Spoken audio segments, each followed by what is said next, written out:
Saudara-saudariku umat beriman yang terkasih dalam Kristus, selamat hari Minggu untuk kita semua. Salam. Baik, terima kasih. Ada dua prinsip hidup yang ingin saya sampaikan kepada kita sekalian umat beriman di awal permenungan pada hari Minggu biasa yang ke-33 ini. Prinsip hidup yang pertama, bahwa lebih banyak hal dalam hidup kita manusia yang terjadi dalam hidup kita manusia itu adalah hal-hal yang tidak bisa kita tentukan dibandingkan dengan hal-hal yang bisa kita tentukan.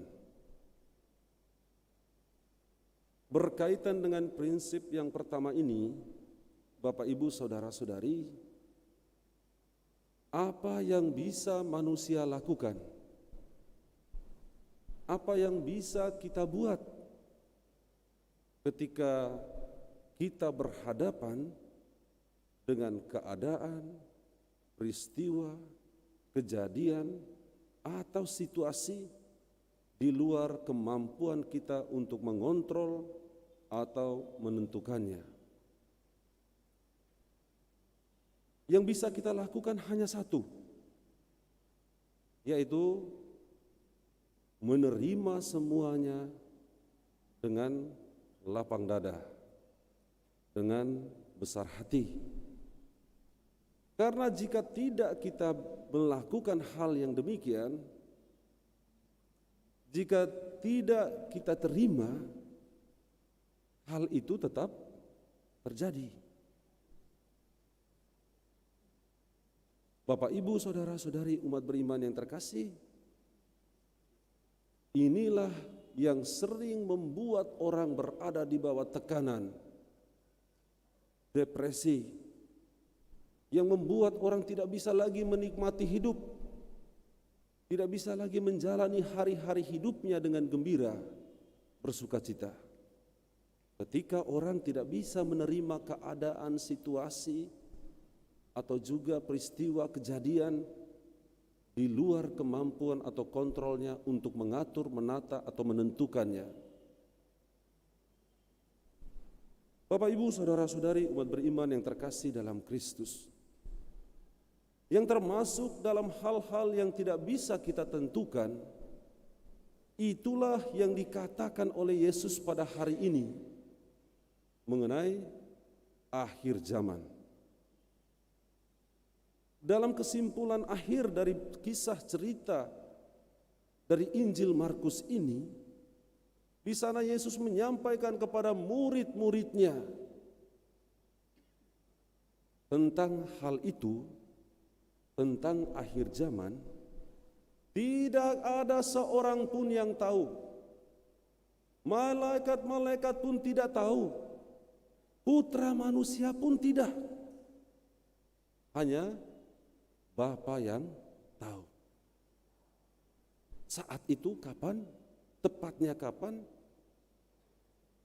tidak ada yang tahu. Yang Yesus sampaikan dalam bacaan hari ini dalam Injil Markus adalah bahwa hal itu akan terjadi, benar. Kapan? Waktunya?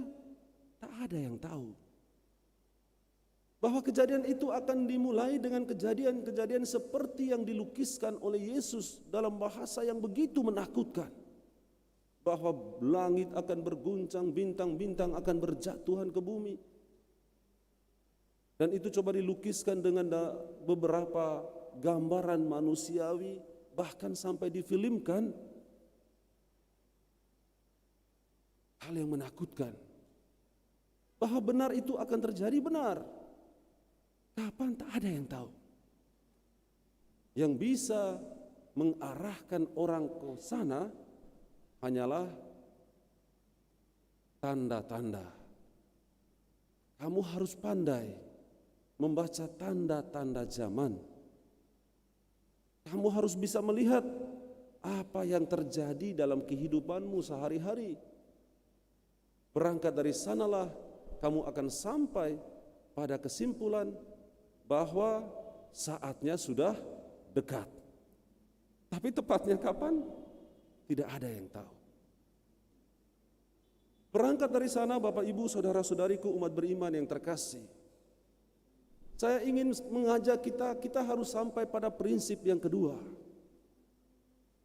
yang membuat dan menghantar kita pada keadaan situasi yang membuat kita itu bahagia, gembira, tenang, aman, nyaman, damai, penuh kepasrahan dalam iman dan tetap berpengharapan. Hal kedua yang perlu diingat oleh kita sekalian, supaya kita tidak gampang dimanipulasi oleh kepentingan-kepentingan orang terkait dengan tema akhir zaman ini. Saya masih ingat ketika saya di Balige, Persuburan dulu, itu tepatnya tahun 2005. Saat itu sedang banyak kejadian, peristiwa itu terkait dengan gempa dan lain-lain.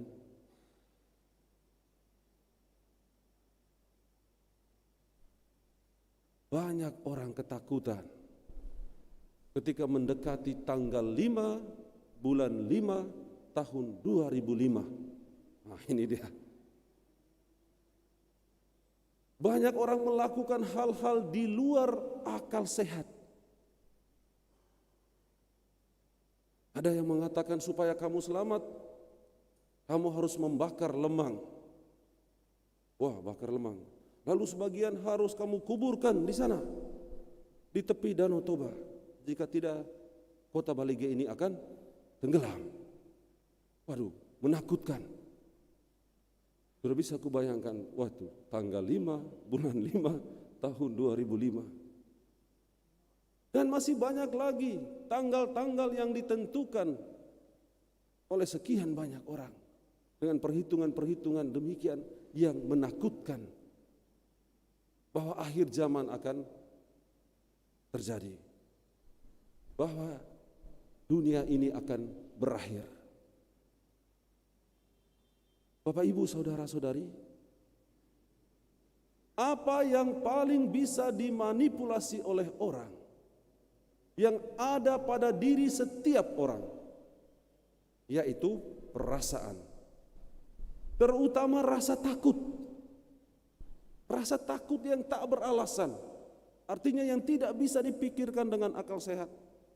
Ini bisa membuat orang menjadi budak bagi orang-orang yang pintar untuk memanfaatkan ini. Makanya ada orang yang siap untuk menyerahkan semua hartanya, karena akhir zaman sudah tiba, kamu antar semua. Jadi kepada seluruh umat di sini, sebentar lagi akan akhir zaman. Saya bisa memanfaatkan itu untuk kepentingan pribadi. Kuciptakan suasana situasi yang menakutkan. Kuarahkan umat-umatku ini supaya membawa semua hartanya, emasnya, depositonya, semua serahkan kepadaku. Setelah itu aku menghilang pergi. Selesai. Bapak, Ibu, saudara-saudariku umat beriman yang terkasih, rasa takut yang tidak beralasan adalah hal yang paling gampang dimanipulir, dimanfaatkan oleh orang untuk kepentingannya. Kepada kita sekalian, sudah selalu saya katakan, jangan pernah mau beriman dalam ketidak masuk akalan. Artinya hal-hal yang tidak masuk akal. Kita harus beriman dengan pintar, dengan pandai. Jika tidak, Bapak, Ibu, saudara-saudari, kita akan dimanipulasi oleh hal-hal, oleh orang-orang, oleh keadaan, situasi, dan akhirnya membawa kita pada kehancuran. Jadi sebelum dunia kiamat, akhir zaman sampai, kita sudah duluan kiamat. Ya. Bapak, Ibu, saudara-saudariku, umat beriman yang terkasih dalam Kristus, orang boleh bisa meramal bahwa akan terjadi ini pada tanggal ini, pada tahun ini, pada bulan ini, silahkan. Tetapi orang tidak bisa menentukan kapan saatnya itu. Jadi jangan takut dengan ramalan-ramalan orang, apalagi di dalam YouTube, di dalam media-media sosial sekarang. Ada penglihatan di sana, penglihatan di sini. Ada orang yang meramalkan ini, meramalkan itu. Lalu kita berada di dalam ketakutan ramalan mereka. Tidak ada orang yang bisa menentukan saatnya kapan. Jadi apa maksud dari sabda Tuhan yang kita dengarkan hari ini? Disampaikan kepada semua umat beriman. Yesus menghendaki supaya murid-muridnya menjadi orang yang pintar dan pandai dalam melihat keadaan dan situasi. Yesus ingin supaya murid-muridnya tidak menjadi orang bodoh, gampang dibodoh-bodohi oleh orang. Tidak. Yesus menginginkan supaya murid-muridnya bisa membaca keadaan situasi sekitar, melihat. Tetapi di atas semua itu Yesus mau supaya murid-muridnya percaya bahwa iman mereka tidak sia-sia. Iman mereka kepada Kristus tidak sia-sia. Yang sudah pasti adalah bahwa ketika akhir zaman itu tiba, ketika semua manusia ini berakhir, dunia ini berakhir, bahwa Yesus Kristus Tuhan yang kita imani, yang para murid itu imani, itulah yang akan menyambut kita. Karena itu hal pintar apa yang bisa kita lakukan dalam hidup kita di dunia? Percayalah kepada Kristus, berimanlah kepada Kristus, bangunlah kehidupan iman itu. Hanya itu yang bisa kita tentukan, hanya itu yang bisa kita lakukan. Soal saatnya kapan tak ada yang bisa tentukan dan lakukan. Karena itu Bapak Ibu saudara-saudariku umat beriman yang terkasih dalam Kristus, dua hal ini yang harus kita bangun.